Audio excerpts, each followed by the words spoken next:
any stretch of the imagination. It's only 21 minutes gone, and all this attacking they're doing, well, the law of averages says that they've got to kick a goal shortly. Maloney was beaten to the ball by Stagg. Comes out now to Bolton.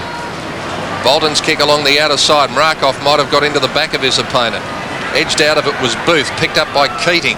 Keating's hand pass comes back to Stagg. Stagg breaks away, looks for a teammate now. The kick is a little bit wide. It's picked up now, and Collingwood through Keys.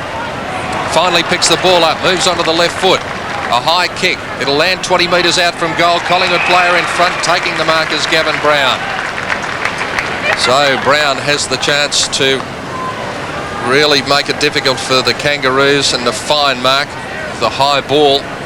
But he never took his eyes off the ball at any stage, Gavin Brown, and that was an excellent mark. But he's got a difficult task to thread it through from here. He's about 25 metres out. 7-7 at three-quarter time, and North Melbourne by 8-7. And there's a good goal, or is it? It's going to be very close. It is a goal. 12-11-83. North Melbourne 8-13-61. 22 points the difference, and it looks like a Magpie flag coming up as Fall breaks through centre half forward. He fires a hand pass out, but it wasn't a good one this time. And North Melbourne through Maloney, leading in the race for the ball. Maloney out there at half-back on the outer side of the ground, receives some good shepherding, drives it long. It's pretty close to the boundary line. Just able to touch it was Blair before it went out. But I think this 22-point margin now is going to be too much for the Kangaroos to overcome. And the Magpies look as though they'll win their first flag in the under-19s since back in 1974. But of course, Jack, that is a little bit better than their record in the seniors. Yes, I think the Magpie fans will be happy anyhow to see a flag going back to Collingwood. This is Salvador going to take the mark for North Melbourne at half-back. North Melbourne a bit hand pass happy, but the ball being worked away from half-back now out toward Ross on the wing position. He breaks away from two opponents, getting a hand pass back in toward the centre of the ground. North Melbourne trying to move it forward. That they do through O'Donoghue down to the forward, half-forward flank area. If not the mark paid, it was the free kick, and North Melbourne will take this shot at goal through Holmes. Ross has been a busy player. Jackie's had 10 kicks and 15 handballs, so a total of 25 possessions. Yes, he's been a busy player. He seems to want to do it at times. Oh, that was a good try. Was it being paid to Glare? It has. Ross seems to want to do something with the ball before he actually gets it. That's Bryce taking that mark very close to goal. He started off down in defence, but he's been moved up into attack. The player, I thought, could have taken a few more marks, but he's got that backman's inbuilt asset. Punch the ball away when you're not sure of taking it. But that time he's taken the mark and kicked a goal, so maybe it was a little bit belated, the move for Bryce up in. Monkhurst got the tap from Clark. Moore's in after it, so is Salvador, picked up by Scholl. Comes out to Maloney. He was well tackled by Moore. Collingwood players on top of the ball. Umpire blows the whistle and says, I'll bounce it, gentlemen, just wide of the V.F.L logo on the wing position, with, of course, two more big games to come. The Army Reserve Cup starting at about 11:05. Free kick to Collingwood there. And the big one today is between Carlton and Hawthorn, the V.F.L Grand Final at 2:30. Moore about to take the kick.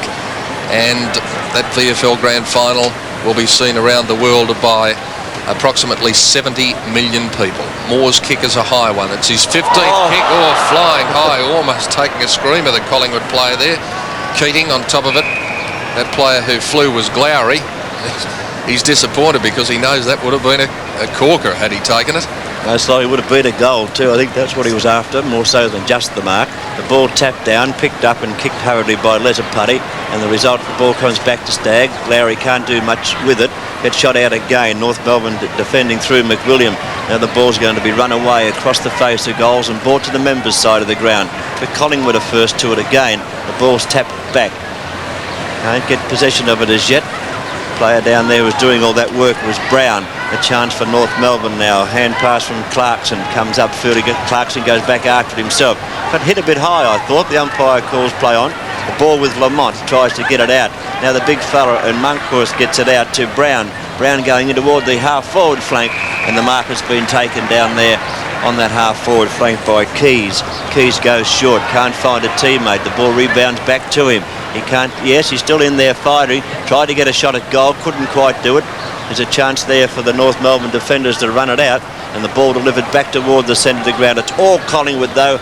difficult mark to take, and the mark taken by Bryce. The left foot kicked down toward the vacant half-forward flank. No one home for North Melbourne at all. The ball being run out there by Kroll. He picks up, got tackled a bit high, got a hand pass working downfield to Ryzulikas, nearly got it out. It's been kicked down by Hicks to the half-forward flank for Collingwood, and it's running itself out of bounds. You had to wait until time on in the last quarter. You've been perfect all throughout the match. 2 minutes to go. And there's the siren. So it's victory to the Magpies, a flag to Collingwood. And the under-19s, Collingwood 12-11-83 on the final scoreboard, defeating North Melbourne 9 goals 13-67. Joy out at Victoria Park, and the boys celebrating on the outer side of the ground. A Magpie premiership. Commiserations to North Melbourne, but the margin at the finish 16 points. 4, and it was indeed a fine victory. 12 goals 11-83 at the finish, Collingwood, and they kicked 1 goal 4 in the final term, and of course North Melbourne added just the 1 goal, and they finished with 9-13-67. Some of the leading stats as we look at the smiling faces of the Magpies. Brindley for Collingwood, a fine game, 18 kicks, 4 marks and 3 handballs. Gavin Brown, number 2, 16 kicks, 5 marks and 1 handball. Bolton, 13 kicks, 6 marks and 6 handballs. And Lamont had 13 kicks. He had 7 marks and 11 handballs. But overall, as we say, commiserations to North Melbourne as they come off the ground, Jack, but it was a case today of the best side winning. Yes, Collingwood looked the better side right from the outset, right from the very first punch of the game, but they didn't eventuate really the big blue that we had won before the game started, but then they settled down and played football, which was quite good. And Collingwood can take heart from some of the younger players in that side today. I thought that we mentioned Brindley before during the call, who played very well, as did Lamont. And I thought the big fella in Monkhurst, the big ruckman, was about 6'6". He mightn't have a lot of pace as yet, but I think he's got a bright future in football. And Darren Bolton played very well, as did Gavin Brown. On the credit side for North Melbourne, they didn't seem to handle the ball as cleanly as Collingwood, but they did try hard. They made a few mistakes, didn't quite get the bounce of the ball on a few occasions, and sometimes they had the ball, they were trying to do things with the ball before they actually gained possession of it. I think they have got a fair amount of skill in the side, but they didn't really team up today to take this game out. They had a very good season, only in the finals really that they folded. But I thought Salvador played well earlier, faded out of the game a bit.